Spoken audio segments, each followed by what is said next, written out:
Welcome to the Dirt Trail Running Podcast. My name is Michelle Hartwig, and I am your host. I am also race director for many Midwest trail races, including Kettle Moraine 100, Hennepin 100, and we actually have an in-person race coming up pretty soon, Frozen Gnome 50K. And I'm here with my co-host, Crystal the Pistol.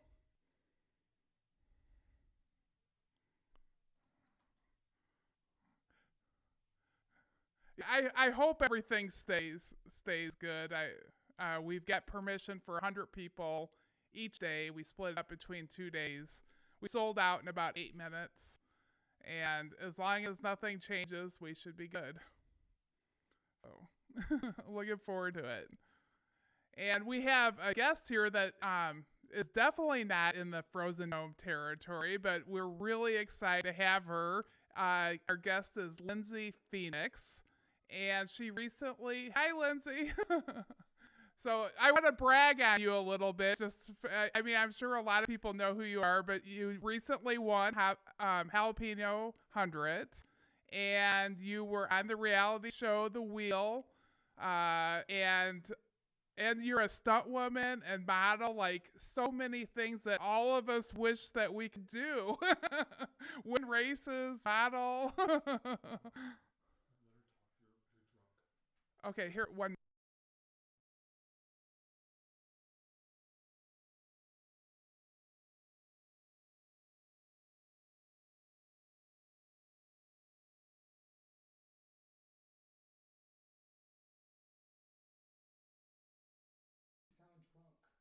Okay, oh, we have to go off and then come back on. Apparently we have a sound issue.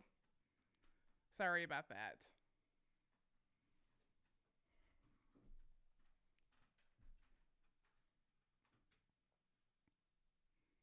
Yeah, we knew that something was sounding kind of off before we went on. I don't know. My son moves his stuff back and forth between the shows, and so something must just be plugged in. Okay. I think he just got it.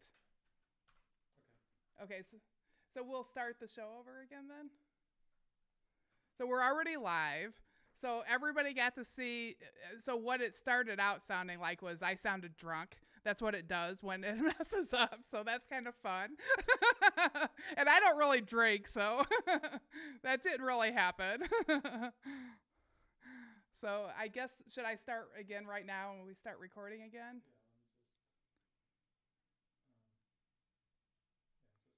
Okay, so I'll just start over again for the sake of when we record it for a non-live show. So welcome to the Dirt Trail Running Podcast. My name is Michelle Hartwig, and I am your host.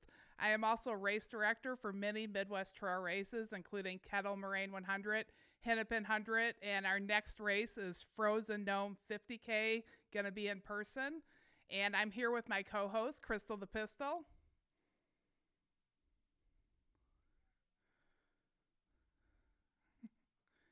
And our guest tonight is Lindsay Phoenix, and she just got done winning I keep wanting to say javelina, the Jalapeno 100 race. That was an in-person race. She was on the reality show The Wheel.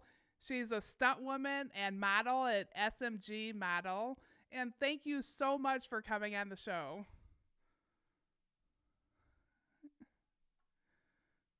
So where are you coming from today?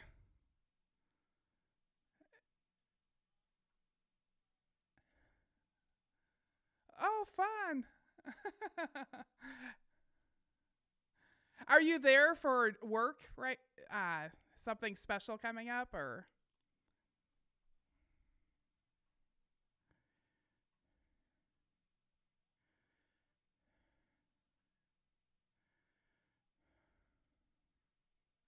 Okay.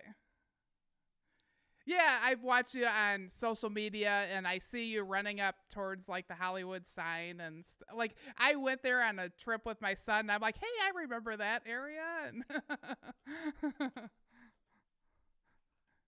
yeah, it looks like a gorgeous place to get to train.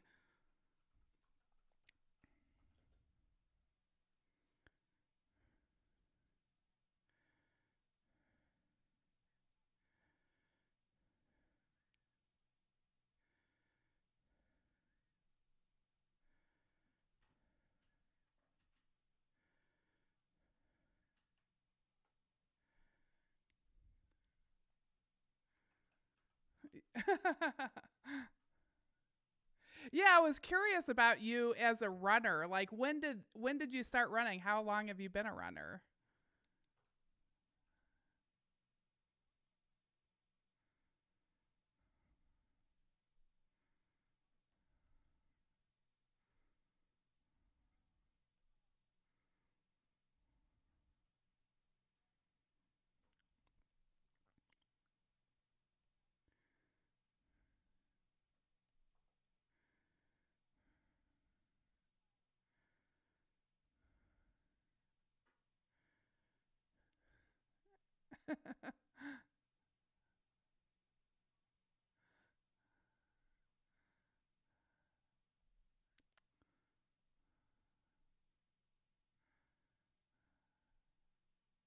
Okay. Oh my gosh. Hey, that's great. A lot of people start their first marathon at about that 5 hour range. But you've improved quite a bit. I saw you're like 3 hour range now.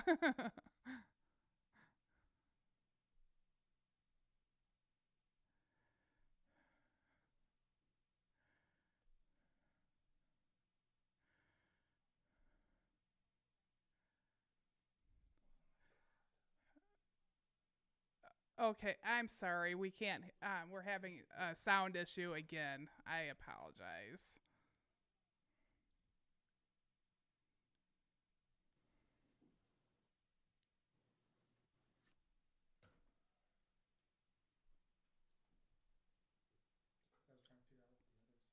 What's that? Okay.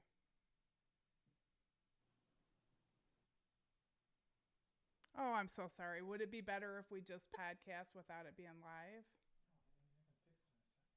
Okay. He'll be able to have it fixed in a second. Okay. It is fixed. Can everybody hear all of us? So I'm Michelle. Can you hear me? Yes. Yep. Can the people watching hear us?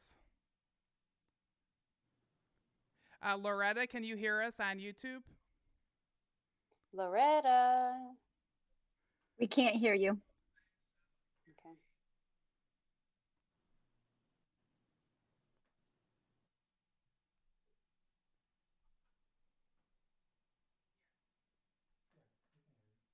Oh, I think it might be because we were behind. Can you hear us now, Loretta?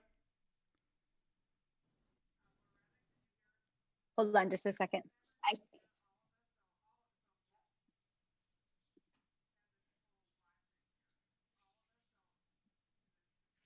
Thank you, John, for we got John Pickerneer.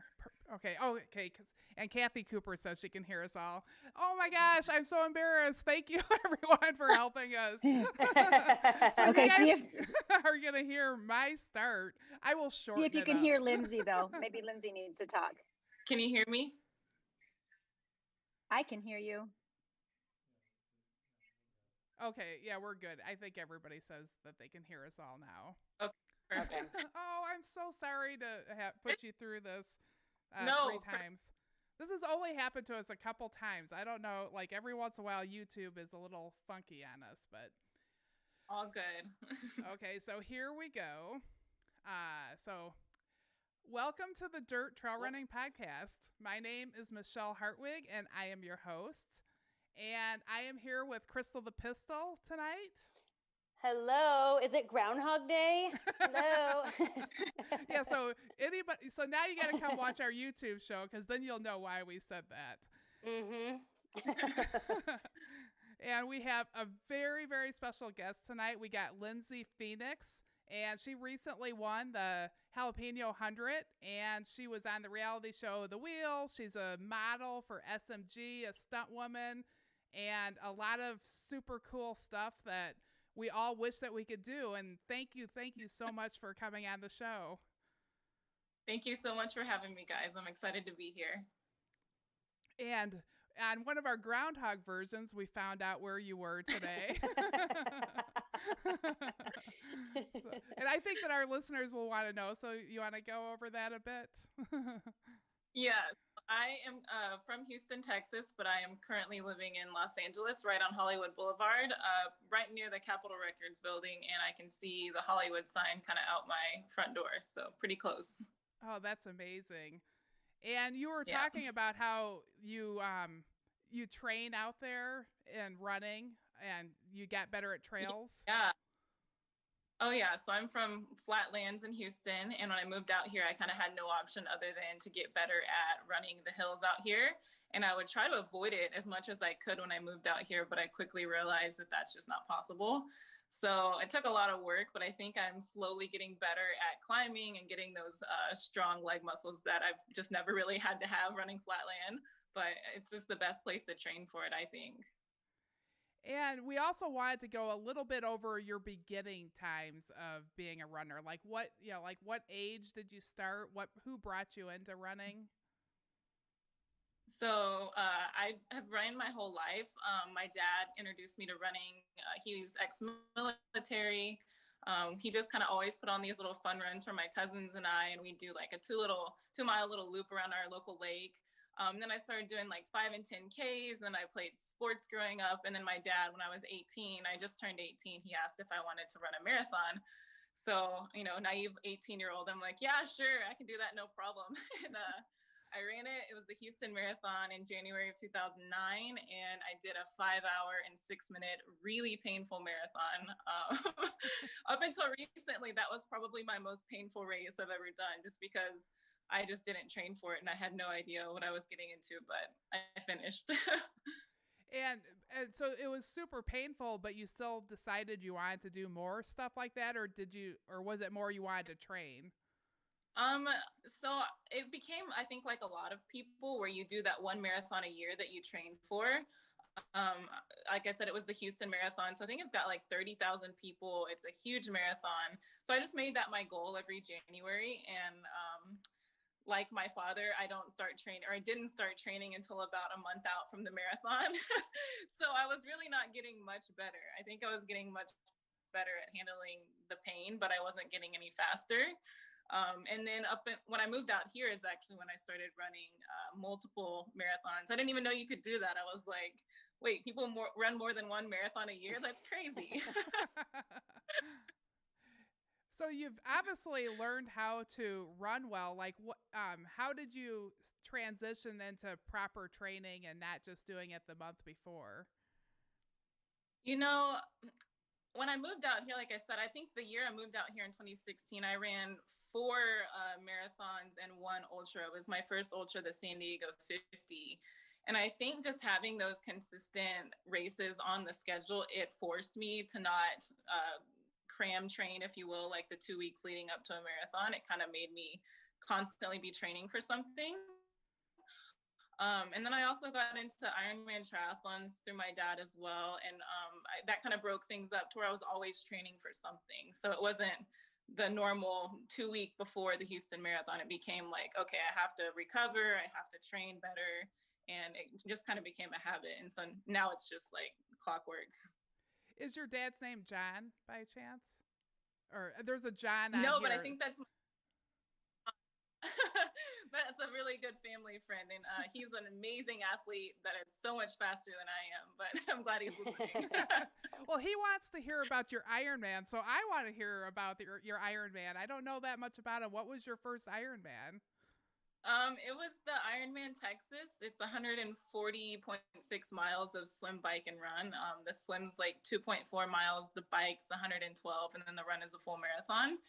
And kind of naive with that too. My dad has done a couple, and he asked, I don't even know if he like asked if I wanted to do it. I just kind of saw him doing it, and I wanted to see if I could try it, because where I'm from, no one really does more than the marathon distance. So like that was kind of the next step. I didn't know anyone that did ultras. I didn't know anyone that, really did Ironman either. So I was like, well, it seems hard. I guess I'll try it. And I really enjoyed that as well. Did you know how to swim? And I think swimming to me is the hard part. Swimming, everyone thinks that they can swim until you're put in a really murky lake or an ocean with currents, and there's people literally like beating you upside the head. You're getting kicked in the face. I'm really claustrophobic, and you've got a wetsuit on, usually a swim cap, goggles. I mean, I get a full on panic attack every time I hit the water. So it's just, swimming is completely different than swimming in a triathlon. So that's just like half the battle is trying to get through the swim alive. Yeah, I've done one sprint and I thought I knew how to swim and it was only like a mile across and I'm like, "Oh, I can do that." And then my husband's like, "No, it's this far as a mile." And I'm like, "Well, that looks like a long ways." In a pool, it didn't seem like much.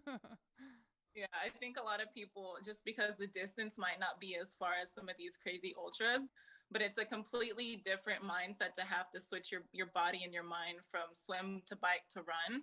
And it's a lot harder than people think, for sure. Well, and do you still do one of those a year then, or what do you think? Where are you at? I was gonna do the one from this year. Obviously, that one got postponed until next year. My dad and my brother are planning on doing it next year as well. So I think I'm gonna jump in with them and see if I can wing that one. The bad part about LA is it's not very safe to bike here. So the training for biking here is just not great. Yeah, I can imagine the roads are pretty tight and busy. Yeah. Traffic's not great. You got to go down to PCH just to get, some miles, but then you've got people flying through Malibu. It's not ideal. Yeah, I can see that. Yeah. Yeah, well, you can always get on a trainer or something, I suppose. Oh, yeah. I don't know if that's the same. Yeah, those things are way worse than even a treadmill, but we'll see. We'll see. So, yeah, let's talk a little bit about the Jalapeno 100. And I mean, so you continued to train with COVID. Were you wondering if the race would go on, and did that, like hurt your training at all? So, I mean, I've been really, I think that's the one thing that's kept me sane out in LA when everything is shut down still. Like, we actually entered a new lockdown today. They found more things to take away. I didn't know we had any more. But that's the one thing that we're allowed to do, is to run so far. And so I've been consistently training, but I had to go home to visit my family, and I actually had to be in one of my best friend's weddings there. And I was kind of eyeing this race, and I was like, if I'm going to be, putting myself in Texas, where things are more relaxed, I'm going to see if I can possibly fit in this 100-miler. So I actually went and did, one of my friends put on 5 marathons in 5 days in Tennessee. So I went to Tennessee like 2 weeks before it, or a week and a half before it. I ran 3 of those 5 to cram train for the 100. And then kind of sat on the couch for about a week. And then I jumped in the 100 last minute and just kind of went for it. And I think I paid the price of not doing a lot of really long runs before it, but I did make it through. Still recovering, but I did make it through. I'm also, well, I didn't know about the 5 marathons in 5 days. That sounds interesting. Like, how does that work? Yeah. So this year I just did 3 of them because I wanted to save my body for the 100. But yeah, one of my friends puts on, they're called the Jackal Marathons in Jackson, Tennessee, outside of Memphis. And it's 5 marathons in 5 days. And I did all 5 last year, but it's a mix between trail running and road running. And then the last day, the 5th day, is this awesome mix of both road and trail running. And they're just really cool races. I think it's cool to get some extra training like that. I don't think many people feel like going to run 5 marathons in 5 days by themselves. So it's a great opportunity to get stronger. Yeah, that sounds like a lot of fun. And they have that every year. Yeah, every year. It's usually in the summertime, but it did get postponed just because of COVID and everything. But it's usually in the middle of the Tennessee summer. So it's really hot, really humid, and it's like just the best test to get really in shape. So I used it to kind of torture myself. And then I rested for a week. And then I was like, okay, I'm good for 100. Yeah, that does sound like great training for the 100. It is. I mean, if anything, it'll toughen up your feet and just kind of get you in the mindset of, I have to be in pain for a little while. But I don't think there's any substitute for running like longer distances before 100, which I obviously lacked because there's just nothing going on out here. And how many hundreds have you done prior to Jalapeno 100? I've only done 200s before that one. So this is number 3. And of course, I mean, I feel like this is the theme. I had, big plans for this year to kind of because I did my first 100 was the Tunnel Hill in 2019, where I got second place behind Loretta, and I had like these great plans to, you know, really dominate my hundreds this year, kind of knock out some killer times and just get as best as I could. But I am grateful that I was able to get in 3 within, you know, a full calendar year. I think even in a pandemic, that's pretty, pretty solid. I'll take it. Yeah. So did you just feel like that was, I mean, that's amazing that you came in second at Tunnel Hill. It's a very competitive race. I know Loretta's a great runner. Oh, and you know, and so that was your second 100. Like, what do you think is in you that made you good at that particular distance? And do you think that might be your best distance, or you favor marathons? So I think I definitely have found a sweet spot in the hundreds. Tunnel Hill was actually my first 100, and then Rocky Raccoon in February was my second. I'm from Flatland, like I've mentioned, so Tunnel Hill really played into my strengths of having a more flat road type of course, even though it's on trail. And I think honestly not knowing what I was getting into really played into my strengths, because I've got this really bad habit of going completely all out at the beginning of a race and just kind of seeing what happens. And sometimes I completely fall apart, like at Jalapeno recently, or sometimes I just kind of do well. And at Tunnel Hill, everything felt great. I had a slight IT band knee issue around mile 76, but one of my awesome friends paced me through the last 24 miles and we got through it.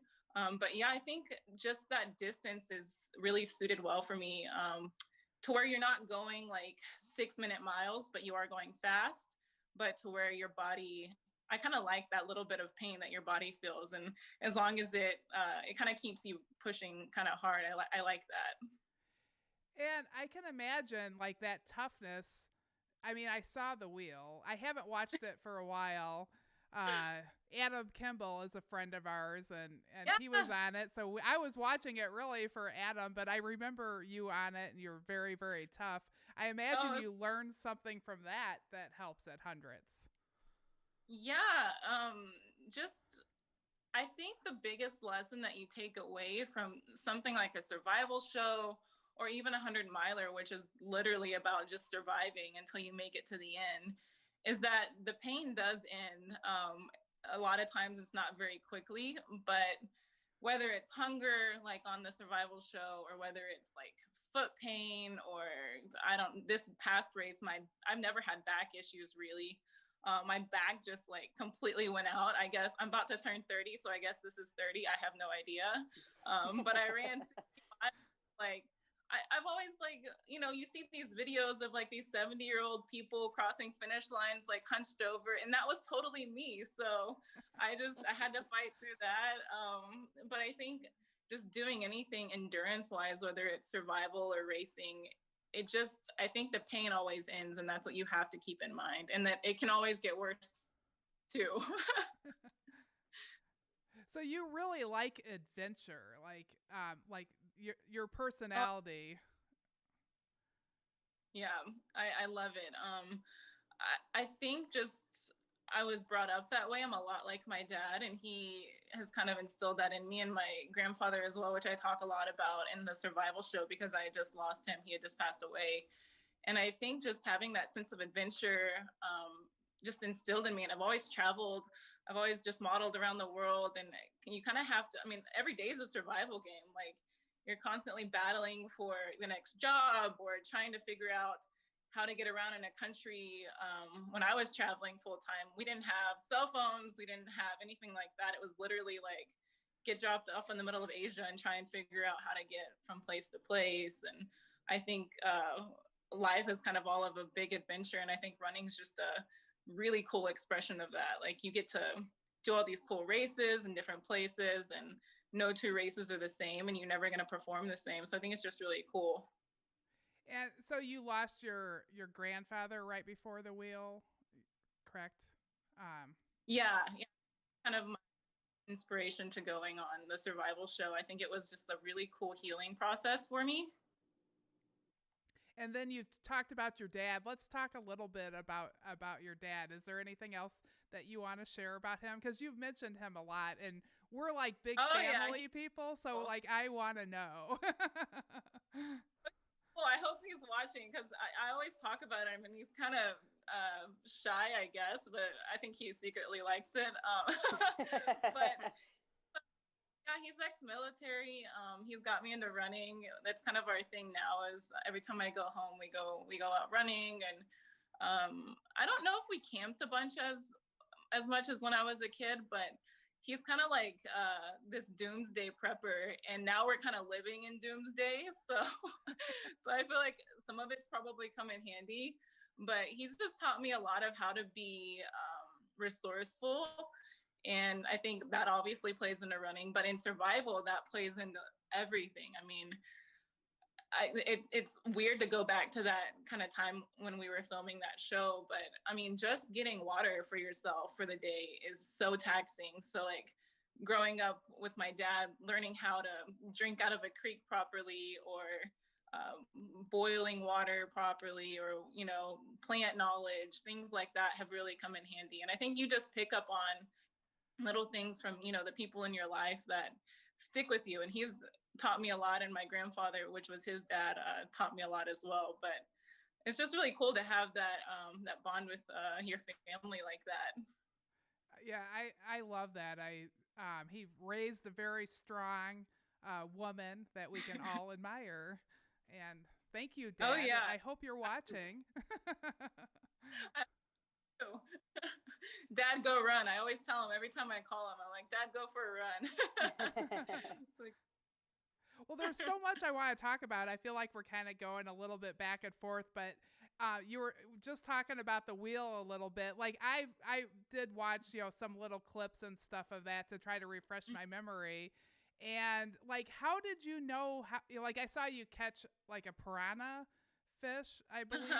And how did you know how to do that? Like, how did you prepare for that? When I've been asked this question, people ask like, how do you prepare for something like that? And all I can tell you is that I grew up in Texas. I mean, I think that kind of prepares you for, because in that location where I did catch the piranha, there was a bunch of caiman, which are essentially crocodiles. So I grew up around those. I'm not afraid of those. But I think it's trial and error, like anything, like running or anything. You have to figure out what doesn't work to figure out what does work.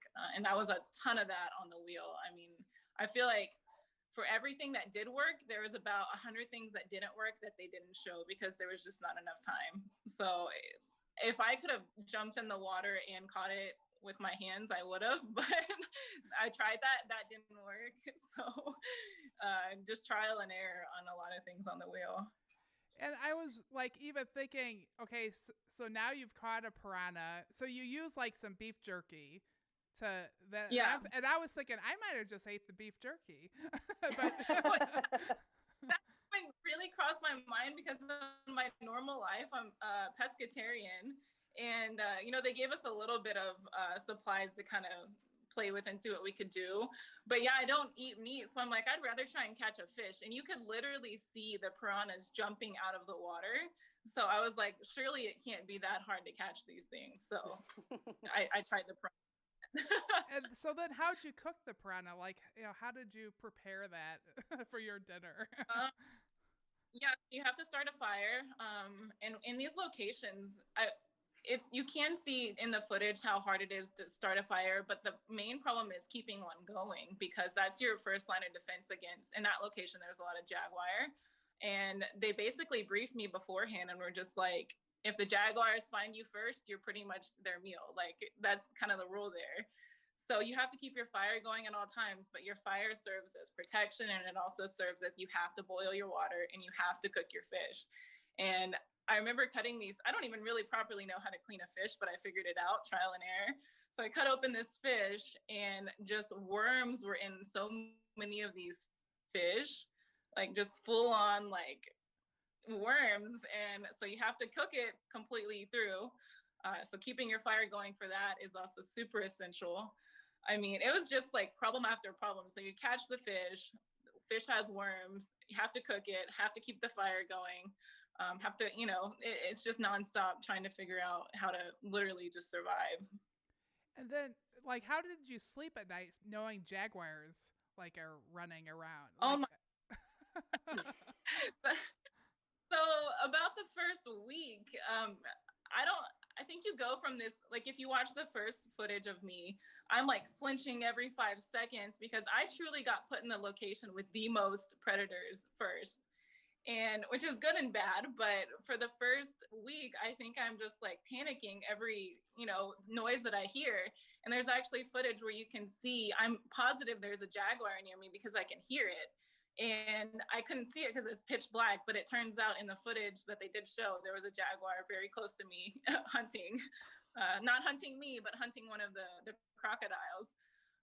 But after honestly about 3 or 4 days, you're kind of okay getting eaten, like, to be honest. Like, it's so painful. You're just like, if I get eaten, it's okay. If not, I get to go on to the next round. I mean, I signed my life away to do that. So it was a real possibility that I was possibly going to get. Oh my gosh. I think I felt like that at an ultra before. Like, I remember. Yeah. You're just in so much pain, you're kind of okay with whatever happens to you. It's just not a big deal anymore. Like if I fall off the side of this cliff, it's probably okay. Like the pain's gonna be over. Yeah, you're like, I just whatever. It's rough. Well, someone says their thing says Phenix. I think it's probably your dad. It says, I'm watching. We're proud of her. She's taken everything to the next level. Oh yeah, that's probably my dad. He's cool. Hey. Yeah. So, okay, well, let's talk about the 100-mile race then, that the one that you just did. I'm not super familiar with it. You want to talk about the course a little bit and how you plan that? Yeah. Okay, so this race, from what I understand, it's put on by Trail Racing Over Texas, a pretty big group out in Texas. But from what I understand, it's their normal Habanero 100, which is in the middle of August. And it's, I think, a little bit bigger than what it was this current race, but it's more well-known, the Habanero. But because it was in November, they called it the jalapeno, not as hot as a habanero. So, that's a good idea. That's clever. The first year that the jalapeno has been put on, but it's the exact same course as the habanero. So it was the loop, a 10K loop around a ranch out on the outskirts of Houston. And, on Ultra sign up, there was no like description of the course. It just kind of said, I think I read soft meadow running, which I've ran a few races. I don't know if you're familiar with Born to Run out here, but I've ran the 60 miler there. And so that's in my mind, I was thinking that exact terrain, which is a little rough, but not bad. So I get there, and I'm kind of notorious for not asking about the course anyway, because I kind of just don't want to know. But I get there, and I'm like, I heard sand. Can someone tell me about the sand? And the guy, one of the, I guess he was helping with the race, he goes, yeah, there's about 5 feet of sand for the first mile, then you cross a creek. I was like, okay, first mile, it might help me actually slow down to get, my footing. I'm used to going out too fast. So I was like, okay, I can handle a mile of sand. 5 feet, I don't know if I can handle that. But then, so we're getting briefed on the race, right before the gun goes off. And the race director goes, yeah, about 50% of this course is covered in 6 feet of sand. And it's 100% exposed. And I'm thinking like we might have some shade, but it was hot. It was probably about 100 with the heat temperature, and it started at noon, so you're like right in the middle of the heat. And the sand was really what I was worried about, just because that's just not comfortable for anybody.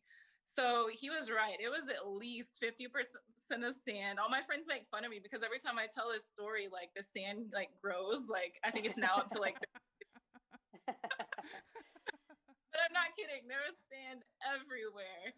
And the first loop, I came back and my shoes were full of sand. Like, of course, everyone else has gaiters on. I just didn't know what I was getting into. And I'm dumping my shoes out, changing my socks after 6 miles. My foot was bleeding from the friction of the sand. And it was brutal. I'll be honest. Like, that first loop, I was like, I don't know that I want to do this. I've never DNF'd a race in my life, but this might be it because I just don't want to do this.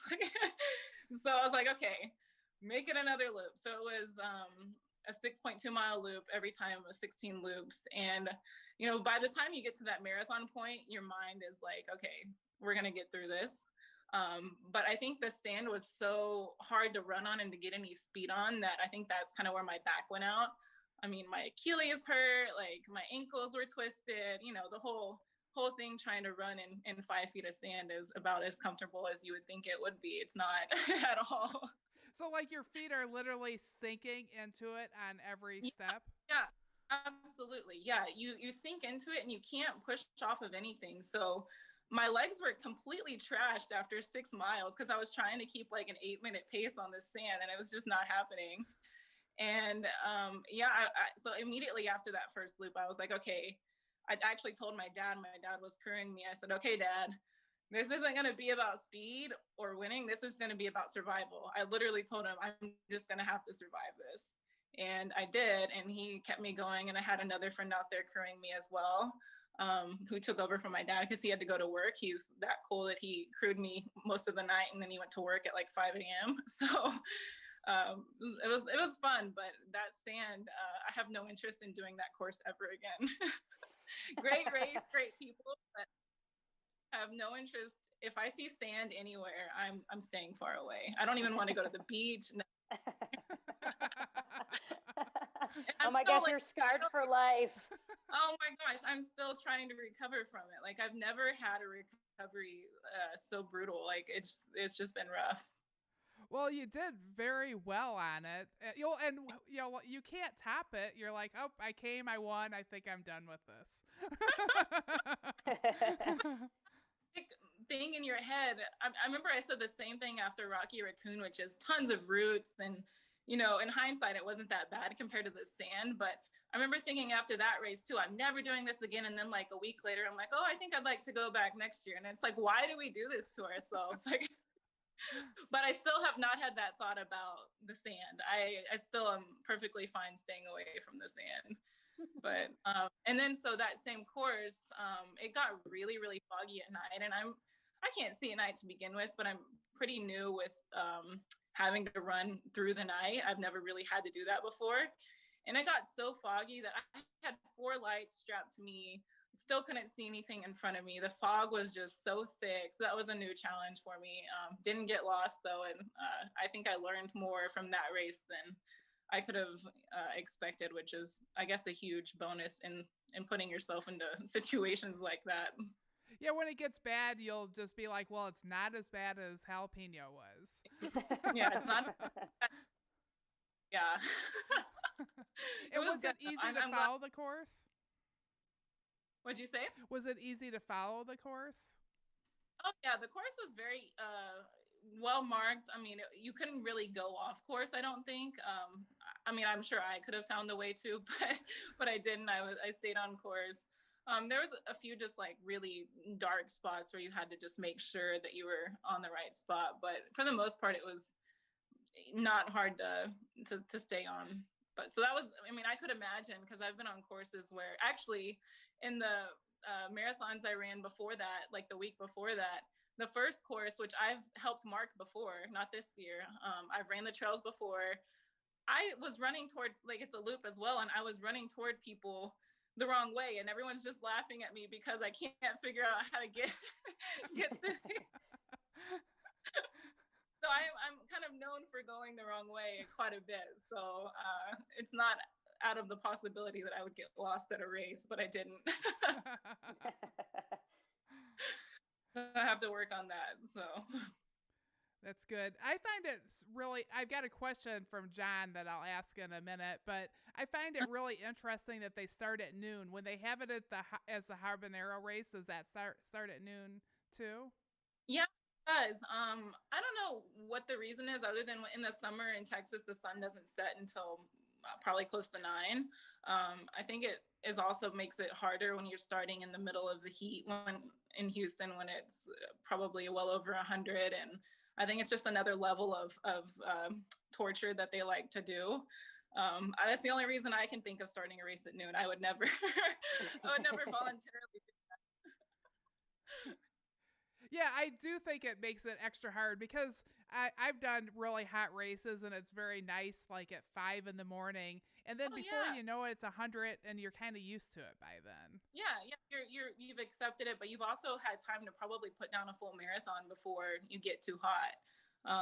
That wasn't the case on this one. It was just about surviving those 4 hours in the really brutal heat, and then you go into the night kind of spent already, and then you have to run all night. And yeah, my goal was to get out of there a lot quicker than I did, but you know, it is the way it goes.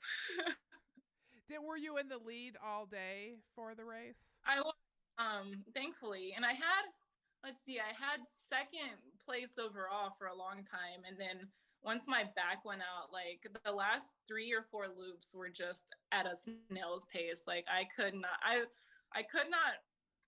seem to run as fast as I could walk, which is when I've heard that's when you know it's really bad, is when your run pace is slower than your walk pace.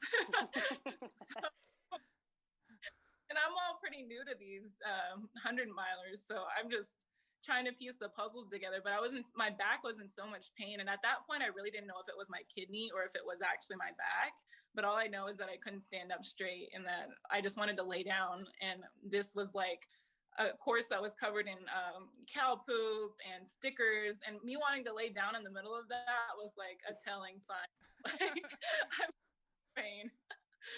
But yeah, I had the whole time, and then on the last loop I was just going really slow, just kind of walking, and I checked in with like the standings, and as long as I could finish that loop, I had the lead by a couple hours, so I was just trying to get through it. Well, that's good. Congratulations on that. Thank hardest thing I've had to work for, I think, as far as races go. Did you learn anything that you are going to use for your next race? Yeah, I've learned that, so I carry my bottle in my left hand. I don't use a pack. I'm really claustrophobic, so I like to carry my water. And I carry it in my left hand, and I think it's been pointed out to me that I lean. So I think that that's what messed up my back over the course of the race. So I've been trying. It's very hard to switch my hand that I'm holding my water in. That's a huge takeaway. I've also learned the importance of maybe working on my ab strength, which I do none of currently, which might help with back pain. I've learned I need more than a couple of changes of socks. I've learned I need a bigger pair of shoes. I've learned a ton of just really valuable information that you kind of can't, people can tell you all day, but if you don't go through it yourself, you're not going to really learn it 100%. So I think I've learned more than I could have asked for in that race. Yeah, I think that's a great point. I just so wish that people could learn from the stories beforehand so that they don't have to go through the pain that, like, I've made mistakes and I tell people, but they just go out and do the same mistake on their own. Yeah. Feel the pain of it yourself. So, I mean, it's just kind of how it is, but I think I made it out, and I guarantee you I won't forget the lessons that I did learn. So I think that's super valuable. Yeah, I think that's really good to reflect on. Do you run with a certain running group? Do you have a support system for runners besides your family? Yeah, so out here, I don't have a ton of friends. I do have one really good friend who we train together a lot. His name is Joshua, and he's the founder of Run It Fast Club. And that club's been really vital for kind of virtually keeping up with everybody. And he is also the one that put on the races in Tennessee, the 5 marathons in 5 days. But through that community, I've kind of had some really awesome runners. One of my best running friends is Mary Lou Carino out in Canada. And she's also a part of the club. And she's just been such a cool person to bounce things off of as another woman runner. And the other, because I've never even had to deal with chafing. And before this 100 miler, I was like, Mary Lou, give me your secrets on chafing. What do I do? So like having another female runner that's, she's got Canadian records, and she's just an amazing runner to bounce things off of as well. But I do have one training partner out here, Joshua, and we try and run as much as we can. And train out here. But I think it's just really cool to have a big community of runners through social media, even ones that you've never met that you can kind of keep up with and see, what everyone's doing. And even Loretta, it's been really cool getting to know her as well. She's a phenomenal runner. She is. She And is. she can send you a great like ab workout. Oh God. and strength workout. I want to Loretta, I might need that, Loretta. Send it to me. We can all do it. Painful. Joshua and Run It Fast group, that they are amazing. That was one of the first groups when I started running, and Joshua has been very supportive for many, many years. Yeah, and you've got people from, beginner level to people much more accomplished than myself that you can learn something from everybody. So it's honestly really nice to have that support system. Yeah. What's next for, do you have something that you're looking at? There's a couple questions. Maybe I should ask something. Someone has said, is Leadville 100? John wants to know if Leadville 100's in your future.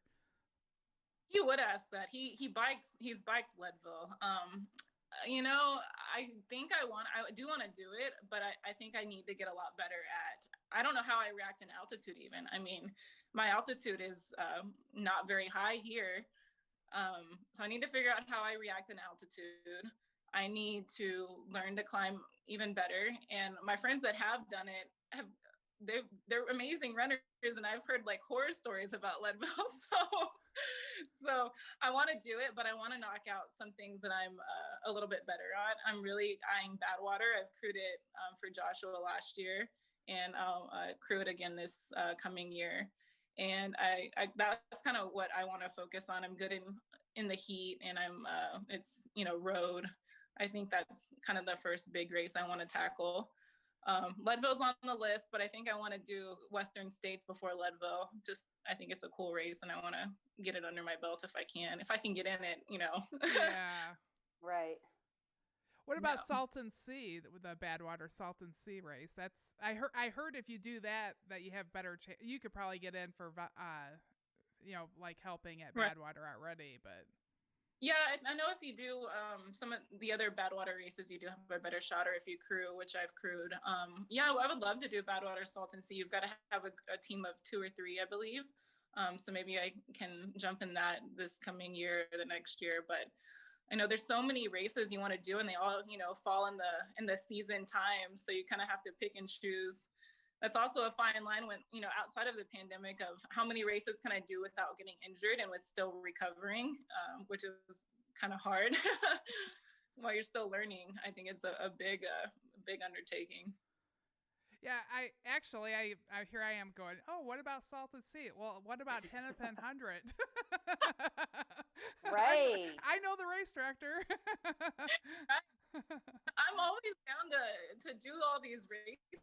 I just have to put them on the calendar and make them happen.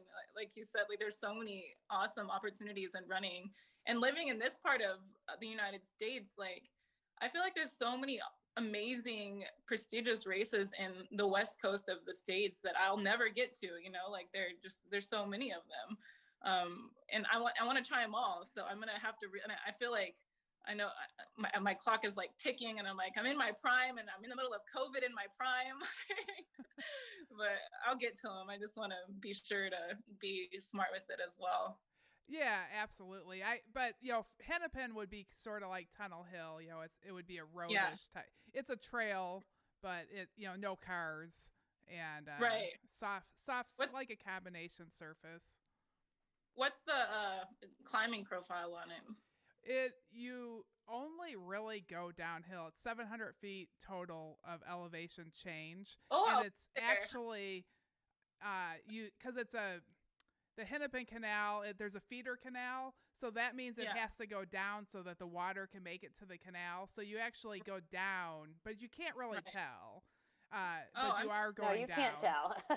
And then you do a little out and back, and that part's just as flat as can be. It is seriously the flattest course. I mean, it is flat. because I with Tunnel Hill, like that was my first 100, and I did a 17:33. And so my goal this year was to, go back and try and beat 17 hours, but I wasn't able to go to Tunnel Hill with just the COVID situation, and I had to be home, which is why I got in the jalapeno. But I feel like that's a goal that I really want to hit, that I feel like I can do. I feel like I can get under 17 hours on those types of courses. It plays into my strengths more. So I'd love to try that. That sounds awesome. Yeah, I think it would be a really fast course for you, and you can for sure go under 17. Your first 100 and you're just like barely over, and you hadn't even learned the lessons yet. But that helped. I think just not knowing what you're doing kind of helps in that situation. Yeah, no, I'd love to try the Hennepin. That sounds wonderful. Yeah, Joshua just commented. He said that there was at least 10 feet of sand on 150% of the course. The sand getting more and more as the That sounds like me talking about something. For anyone that's ran that course, I know that they can attest to how much sand there was, but I feel like I'm the only one that's like reiterating how much sand there was. It's funny. Well, I really hope that you get into Badwater. I mean, that sounds like a blast to get to watch what you could do there. You would be fantastic. Yeah, I would. I really feel like I want to do the Florida Keys in May, just to kind of it would be similar to Badwater. It'd be flatter, obviously, but the heat, the humidity, the road. I think it would be a good test to see what I could do at Badwater. I know anything can happen, but I really, once I do get in, I really want to do big things there. So I want to make sure I go in well prepared. I don't want to tough that one out. I want to really do well there, but you kind of can't control that until day of the race. You never know what's going to happen. Well, let's hope we have races back to somewhat normal. I feel like we're on our way, but it's still, yeah, just depending on where you live too. Like I said, we got put in another lockdown here, so I don't know what's going to happen next. Is it affecting your job? Like, how are what are you doing? Oh yeah, I haven't worked since March, truly. So my job has been running purely. So it's been nice to train, but that's kind of all I have right now. So, but I've always really wanted to be a professional runner, and so that's what I remember during this pandemic is that's all I have to do, make it count. There's no reason that you shouldn't be going out for miles if you feel good, or if you can. I guess this is my time to be a professional runner. I get to put in the training. Well, you obviously have some real talent for it, and you're young for our sport, so that's super exciting. Yeah.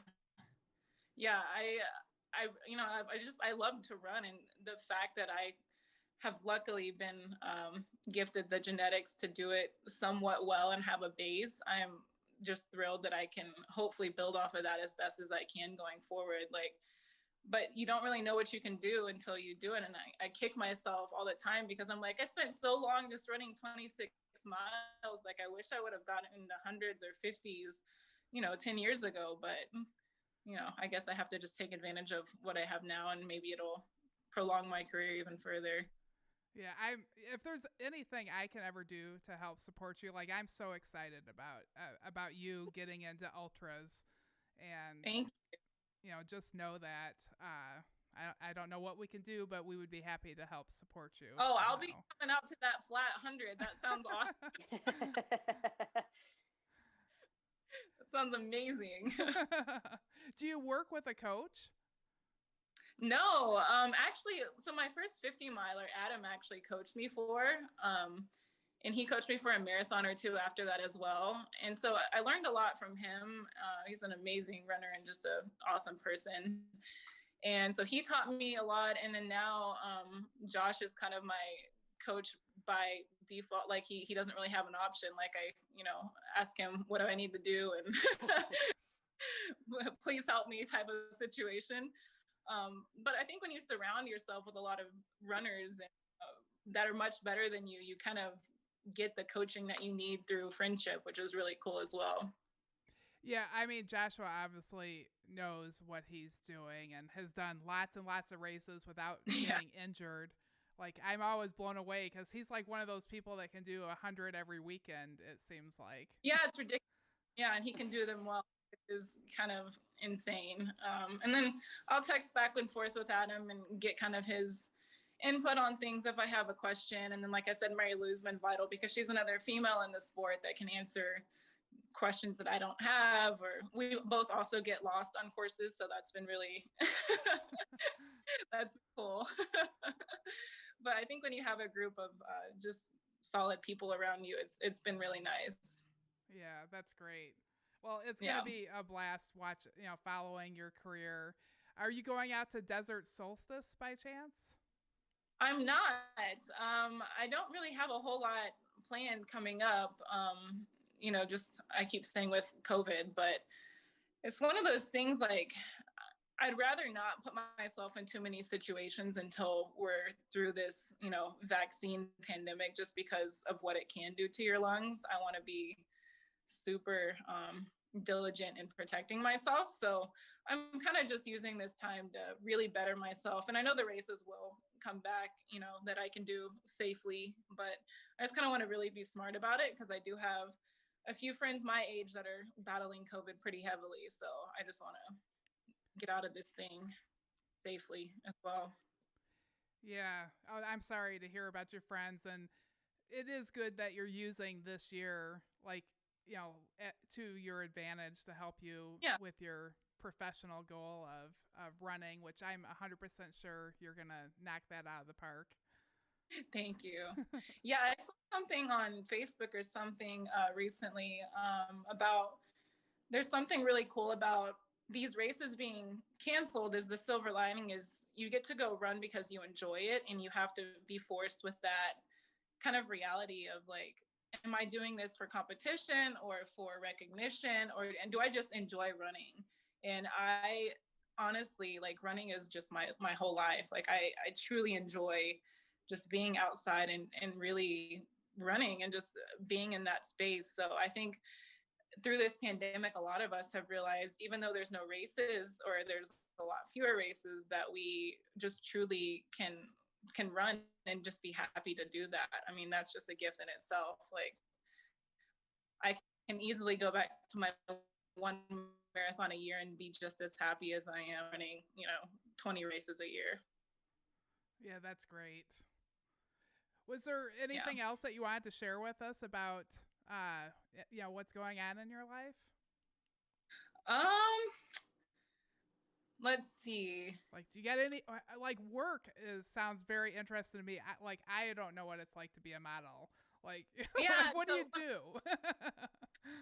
So I'm about to be 30, but I modeled from I still do it occasionally, when the jobs do pop up, but I was modeling all over Europe and Australia and Asia, in New York and Chicago, Miami, the whole thing from like 13, 14, 15 to about 24ish, 25. And then I moved out here and kind of fell into some stunt work and was able to be Kate Beckinsale's double for the last Underworld movie. And I think just being in that environment, you kind of like learn that you have to take risks to get the reward, which is a cool lesson you learn out of that kind of stuff. Like, I'm grateful for my parents letting me be shipped off to a different continent to kind of fend for myself and be tough like that. I mean, I have no interest in fashion or in the modeling world, but I did get to see, some really cool parts of the world. And I think it's just an awesome experience that I got to do. But I'm really grateful for all of that I've been able to do. And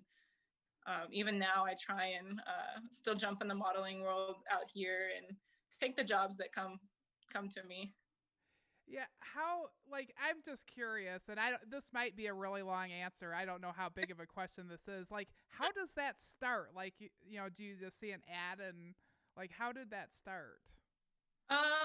So I lived in Europe when I was younger. My dad was in the military, so I kind of had this want to travel. And like I said, I didn't have any interest in like really modeling or fashion or anything like that. I've always been a tomboy. but I was like 5'10" when I was really young. I haven't grown in a long time. So I was begging my parents, like, please, like, this is my ticket to travel. Like, I want to go see the world. I want to see what's out there. Just let me model. And they told me no for a long time, I remember. And then I finally convinced them. And they took me to one of those, they're not really popular now, but like a convention where you meet a bunch of different agencies. And I got a bunch of feedback, got a bunch of agencies to sign me. And then it happened quickly. I went to Thailand when I was 15, modeled there for the summer, and then I graduated high school early. And then I went to Milan, Italy, and was kind of based there for a while. And then just kind of took off pretty effortlessly on that part. I mean, the modeling is incredibly competitive and really hard, especially if it's not your passion. But I got to see some amazing parts of the world and see how other people live. Oh, but yeah, I just begged my parents to let me do it, and they probably just got tired of listening to me, so they let me do it. I'm so glad that they did. What, like, you have lived a very big life in a very short period of time. Yeah, I think so. And I think now, whenever things have really slowed down through the pandemic, you kind of get restless because you have done some really fun things and you have traveled. But, you know, it's nice too. Like, you realize, like, there's nowhere else I'd rather be than surrounded by just a couple people. And I've seen all that. Like, I'm really content with my life out here in LA, and I really enjoy just the day-to-day with, you know, my people here and my dog and all of that good stuff. So Crystal and I, we always ask, like, where, like, if we're coming out there, where do you suggest we go for a run? Oh my gosh. Well, so Hollywood sign, of course. That's like the number one touristy thing you have to see. And there's some really awesome trails that are connected to it that are currently closed. But I don't know if you've heard of Wisdom Tree, but it links to the Hollywood sign, and it's got the best view of LA. But that, because it's a single track trail, they've closed it through the whole pandemic. But it makes no sense because other single track trails are completely open, but whatever. But that's a trail to see. But I've been exploring, I'm sure you've heard of Mulholland Drive. Uh-huh. So at the end of it, when it goes toward the ocean, it turns into dirt. And there's about an 8-mile section of dirt Mulholland, and it goes into Topanga State Park, and it's just got some incredible trails out there, which is what I've been running on lately. But there's so many really cool trails out here. I live a mile from Griffith Park, where the Hollywood sign is. And I think the stat on Griffith Park is there's 80 miles of trails there. And that's just like the big trails. That's not including like the you know, the little off trails. But yeah, I would say Hollywood sign and then the Dirt Mulholland's been really cool to explore as well. At Griffith Park, is it easy to find your way around? Like, do you need to get a map, or should you do your All Trails map first? It's easy. The cool thing about Griffith Park from where I run from is you just run up. Like, you can't get lost. Just run up, you hit the observatory no matter which way you go, and then eventually you hit the Hollywood sign, and then you can just turn around and run down. But yeah, you can't really get lost. Eventually as long as you're good with running a lot of miles, you're good. Yeah, I because you remember can when I see was all training for around. yeah, you can see everything. But when I was training for my first 50 miler that Adam was coaching me for, he told me, he's like, well, you can either run like 220s back to back, or you can go run a 30 miler. And this was when I was running my 1 marathon a year. So I was like, I'll go run 30 miles.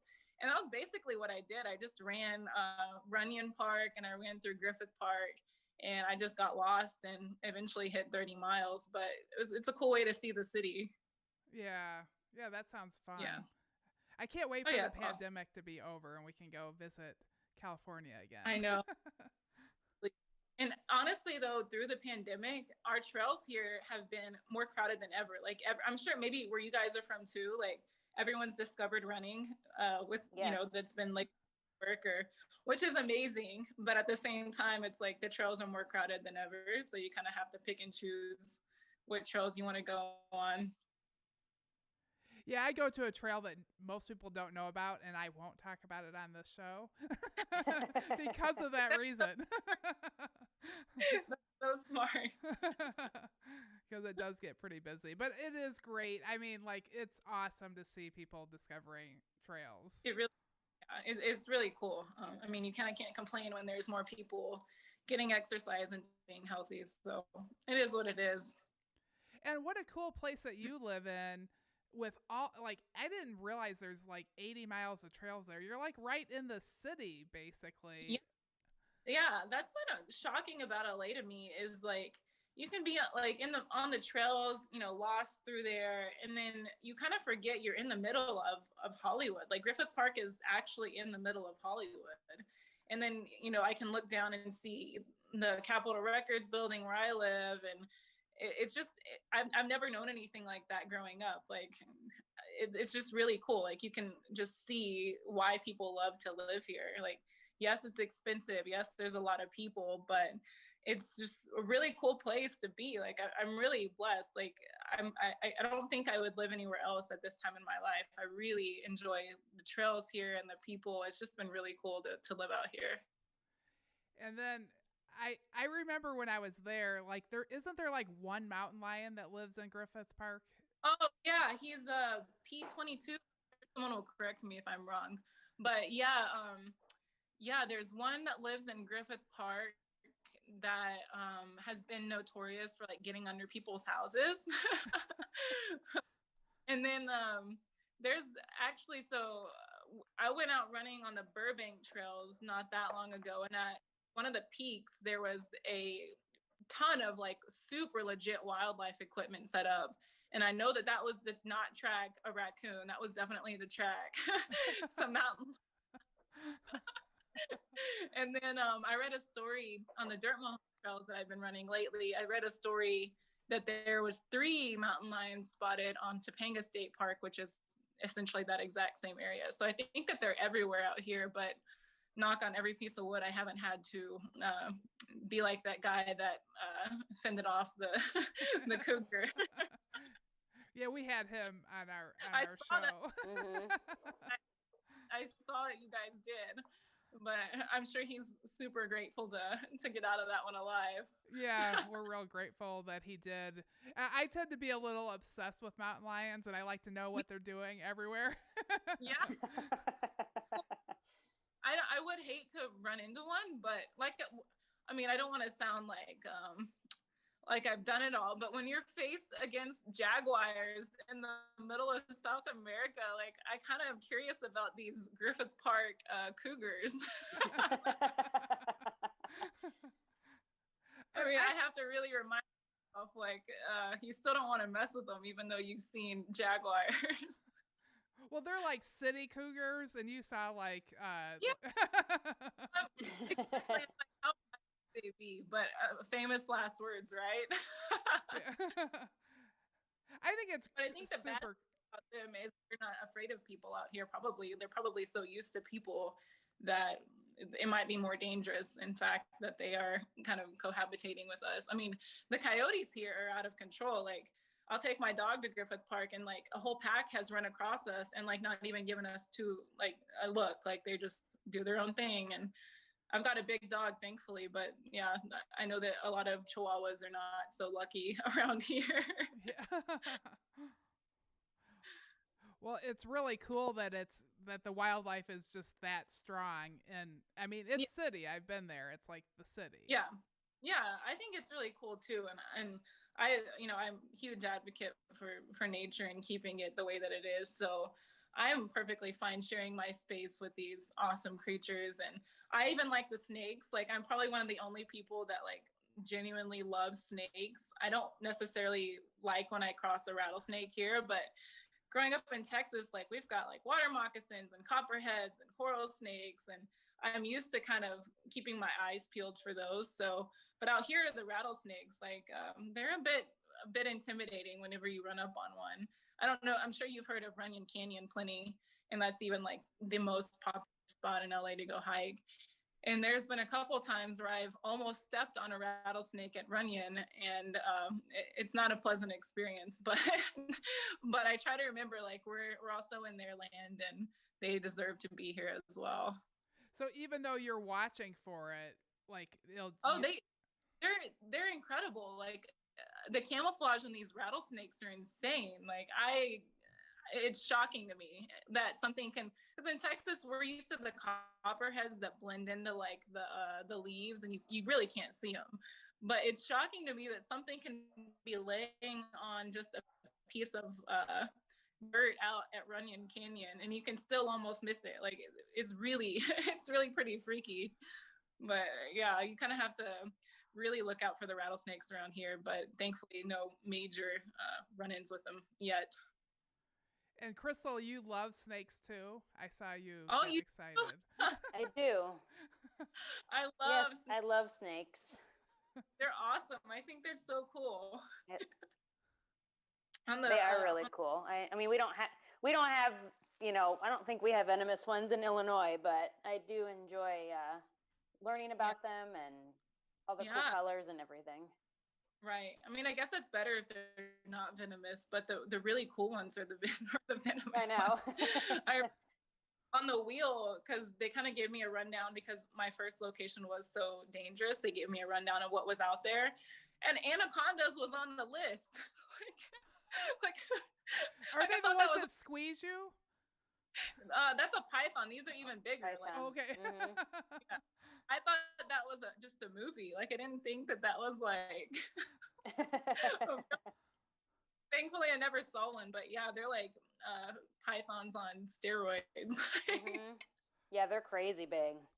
What did they tell you to do? Like, what were your rules? Like, if you saw a jaguar or cougar or python, or anaconda. Yeah, that was the only location that they actually gave me any sort of like heads up about because it was pretty crazy. They said jaguars will hunt you. Don't be the first food source they find. That's what they told me. They said keep your fire going. Good luck, but that they will hunt you if they find you. And then they also told me that the most dangerous thing in that location was actually the killer bee swarms that would come through. And they told me to hit the floor if I ever, like, because you would hear them about every like 5 o'clock, 6 o'clock at night.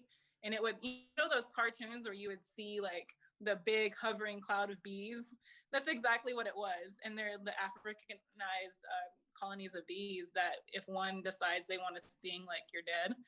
So they told me to just get on the ground and don't move until they're gone. But they said that's the #1 killer out there. It wasn't the jaguars. It wasn't the wild boar. I'm used to those in Texas too, but they told me that these wild boar hate the smell of humans, so they actually will hunt you too. Like everything in South America just wants to hunt humans. Wow. So the least dangerous thing out there was probably the crocodiles, and who would have thought, like. So the jaguars. It's just. That you had to keep a fire going. Was that what kept them away? Because you're supposed to not be hunted. Yeah, fire is generally like your best. I mean, when you don't have a weapon, like fire is your defense. Animals don't like it. It's a signal of man, but also like you think of wildfires, animals have quickly learned that that's not something that they want to mess with. So if you've got a fire going, they'll generally leave the area. But I mean, that's all theory, right? Like, I don't really know. It got so bad because I was so frustrated with trying to keep a fire going. Just because it's really hard. You can't sleep and try and keep a fire going at the same time. So what I did is there was these huge vine piles. I'm sure if you saw the show and maybe this clip, there's these huge vine piles because it's normally a wetland. So they're like 10 feet up in the air and I just climbed on top of it. Yes, I know jaguars can climb, but I just climbed on top of it and I was just like, out of sight, out of mind, this jaguar is not going to find me. Forget about the fire. I was so fed up at that point. I was just like, I'm just going to go hide from the jaguars and we'll see how that works. But of course, like, big cats are known for their climbing skills. Like, it's in hindsight a terrible idea, and then sleeping on this vine pile, you can hear like snakes underneath you all night. Like you can hear stuff in there. So, I mean, you live and learn, but I was at that point just trying to survive as best as I could. Well, you did, and I'm glad. everyone asks me like, well, how'd it go? I'm like, well, I'm alive, aren't I? Like, that's all I can. That's all I can say. Because when you sign that contract, there's death written in there more times than you're comfortable with. So. Well, that was that's super brave of you. I'm more impressed with that than even the modeling, that you decided that you would, like, that sounds scary to just go live out there by yourself. Yeah, it's terrifying, but I think that's kind of the appeal as well. Like, I'm sure just talking to Adam, he might have gone through that as well. I think ultra running and survival kind of go hand in hand, or people that like one of those things are going to like the other, because all in all, it's about surviving and putting a puzzle piece together, puzzle together, and trying to figure out what works and what doesn't. And in the end, you have to either get out of it or quit. And, that's what you have to do. Well, it was a really good show. Everybody that's listening should go and watch it. Can you watch it now on Netflix? Is that where it is? Where is it at? It's on Discovery Channel. I believe if you go to the discoverychannel.com or their app, you can watch like the first 3 episodes for free if you don't have cable. But on Amazon, you can actually download it for a couple bucks, the whole season, and watch us suffer for many. Really a great bargain. Well, my daughter would like it. My daughter, I've taken her camping and all that kind of stuff, and she always wanted to get lost, and she wanted to, and find her way out, and just be in dangerous spots. Right. Well, she would love it. Oh my gosh. Yeah. Well, go drop her in the middle of South America and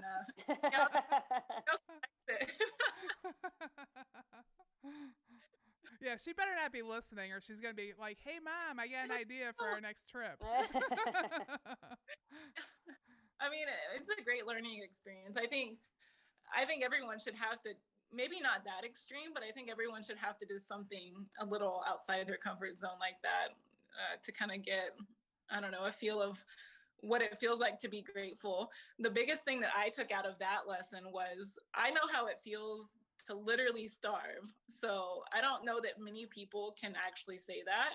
So whenever you're like, I gained 25 pounds before I left, and then I lost a total of 50. So I was down about 25 pounds less than this. And if you don't know what it's like to actually starve, you're really, really blessed. Like, I can't tell you the feeling of just being so tired because you have no fuel in your body. And I think you learn a lot about compassion, especially in a city like this where there's so many homeless people. I think you learn to be super grateful where your next meal is coming from. You learn to really just have compassion for other people that might not know where their next meal is coming from. So it's kind of like my main thing I took away from that was, I need to remember what it feels like to go hungry, because that's a lesson that not many people, in my position get to feel. So I think it was a privilege to feel that. Yeah, I can see that. That's yeah, what a great lesson that you learned and that you shared with all of us to learn from. I can relate to that. Yeah, I mean, because who, in our normal life, no one's gonna say, I'm gonna not eat for 7 days. That's not. It's almost impossible if you've got food access. But if you literally don't have food access and that's all you have to do, that's all it is. So like I said, I'm grateful for that lesson, and I think it's a big one that not many people get to do. So I am really grateful for that. Yeah. Well, should we do the Ornery Mule Stubborn 5, Crystal? Sure, we can do that. I'm going to change up the questions a little bit. Okay. So if you studied, right. She's going to mess you up. No. I'm not going to, no. I'm not going to mess her up, I promise. All right, question 1 is, did you have any hallucinations during your 100 milers? Oh, this last one was the closest I've ever been to that. I wasn't tired, but I think my eyes were starting to go a little wacky, but nothing crazy yet. I'm sure it's coming up as the longer and the harder races happen, but not yet. Okay, you'll have to keep us updated if you have a hallucination, because I like hearing those stories. All right. Do you prefer running on the road or running on the trails? I actually prefer trail running now. I never thought I'd say that, but road hurts a lot more. I will tell you that, like, just from knowing both and I'm still a road runner, but that's all I knew growing up. Road running is a lot harder on your body. So I think I'll stick to the trail if possible. Yep, absolutely. Yeah. All right. Share one thing about you that people may not know. Oh my goodness. Let's see. There's a few different facts. I'll go with I feel like I talked about a lot of them. I grew up I spent my first couple years of life in Belgium. I think that's a kind of cool fact. My dad was in the military out there, so that's kind of fun. It is cool. And thank your dad for being in the military. Thank you for your Yes. service. Oh, thank you. I Dad. appreciate that.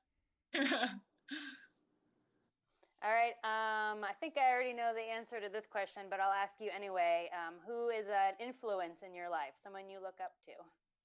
Oh, of course, my dad. As far as athletics go, but my mom, as well as just an incredibly smart and really, really tough woman as well. She doesn't do the ultra stuff, but she is like kind of the backbone of her family growing up, and then my family as well. She's like, if you can be no nonsense but be the most compassionate person in the world, that's my mom. She's amazing. That's a good way to be. Go mom. Yeah. All right. What is your favorite treat for a job well done? Oh, I am super into Papa John's pizza. Like, yes. Like, not get enough of it, or chocolate, or but Papa John's, like, after a long run, is like my go-to with the garlic sauce and all of it. Oh, their garlic sauce is so good. Yes. Michelle, have you ever had their garlic sauce, Papa John's? I have not. My dad's a Papa John's person, and I'm not familiar. It's like in that dirty pizza category, but it's the best. Like, you've got like your LA pizza, and then you've got your dirty pizza, and that dirty pizza is by far like the best thing. Well, we're gonna have to do some Papa John's. Yeah, absolutely. With the garlic sauce. That's what makes it. You have to get the garlic sauce. Was that 5? See, I told you, Michelle, we could do a whole podcast on food, just whatever. Like, we could just ask the guest about food and just talk about food. Well, we are. Yeah. Ultra food and recovery food and all that. Yep. Awesome. Well, thank you so much, Lindsay, for being on the show with us. We really appreciate you coming on. You're like super amazing. And my daughter's probably waiting for the recording to stop because she's like, "You're interviewing a model? I want to come see what she looks like." But yes, thank you so much. You like led, an incredible life, so many cool things that you've done, and you're very inspirational. And I'm sure that people watching, and then when we put out the podcast that listen, will be like, "Oh my gosh, I can do that kind of, I want to do that kind of stuff too." So it's really cool. Yeah, I hope that people, I'm always intimidated by new things, I think, like we all are, but I think the more things that you can do, the better human you become just through your experiences. So I hope that I can continue to put myself out of my comfort zone and see what I can do. I mean, what's the worst you can do is fail, right? But even then you learn a lot. Yep. Thank you guys. Absolutely. Yeah, thank you. Yeah, we love strong women. Yes. Probably one of our, I tend to lean towards bringing women onto the show because it's great to recognize people like you that are inspiring people. I really appreciate that. I hope that I can at least get someone to go do something outside of their comfort zone. And, I think it's a blessing to be able to be in that position. So thank you guys for having me. Yeah, well, thank you. And yeah, thanks, Coach Loretta, for setting all this up. She's awesome. She is amazing. And we're so excited for her. It's almost her race time. She's doing Desert Soul. It's very, very safe. They're like sleeping in a Jeep. They're not going to be around anybody. And so being very careful. There's definitely a way. Mm-hmm. And she's trained all year and everything keeps, she's very fit. Yeah. Oh, yeah. She kicked my butt at Tunnel Hill. So I know that my dog made it. Oh, good. Yeah, so amazing. I can't wait to see that as well. And yeah, thanks to my son over here. He does all this technical stuff. That's super complicated. I'm glad that I don't have to do it, and I appreciate Well, you him. saw log on. I mean, I couldn't even figure out how to turn the microphone on. You did great. That's awesome. And then I did want to give a quick Strava shout out, because we have a Strava page, Ornery Mule Racing Club, and we actually are getting ready to have a fun, it's us against trail gangsters who are in Flagstaff. So like the Midwest against them, and we're going to have a challenge against them. And so how cool. Join our page so that we can beat them on Strava. And so our biggest miles this weekend there was Jim Arnold and Michael Eriks and Michael Rickelman. So I just wanted to give a shout out to them. Was there anything else, Crystal? Am I forgetting something? Leave us iTunes reviews and give us 5 stars. That's it. Oh yeah, and our Patreon page. We've been. Oh yeah, our Patreon page. Yes. Yeah, we put some like behind the scenes stuff on there. Sometimes we make it to where everybody can hear it, and sometimes it's Patreon only. So yeah, head on over there and at least check it out, see what we're doing. Yeah, for sure. And thank you so much, Lindsay. Thank you everybody for listening, and we will see you all next time. Thank you. Bye everyone. Bye.